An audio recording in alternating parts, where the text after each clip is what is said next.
Направена е воредна исплата за 2873 невработени лица корисници на паричен надоместок, вореден паричен надоместок за COVID-19 во износ од 49 милиони денари за лица на кои работниот однос им престанал во периодот од 11 март до 30 април годинава. На лицата, корисници на паричен надоместок, согласно Законот за вработување и осигурување во случај на невработеност, денеска им е исплатен надоместок во вкупен износ од 65 милиони денари, информираше Агенцијата за вработување. Како невработени лица корисници на паричен надоместок за COVID-19, исплатени се околу 49 милиони денари за лица за кои работниот однос им престанал во споменатиот период.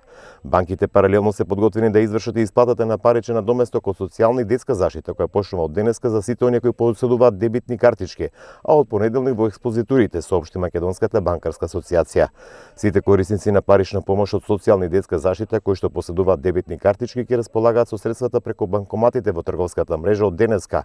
За корисниците кои немаат картички, исплатата ќе се спроведе во групи во сите отворени филијали и експозитури на банките согласно утврдениот распоред по азбучен ред. Од банките ги замолуваат клиентите кои што не поседуваат дебитна картичка да се придржуваат до утврдениот распоред, како и до препораките за заштита на здравјето од COVID-19.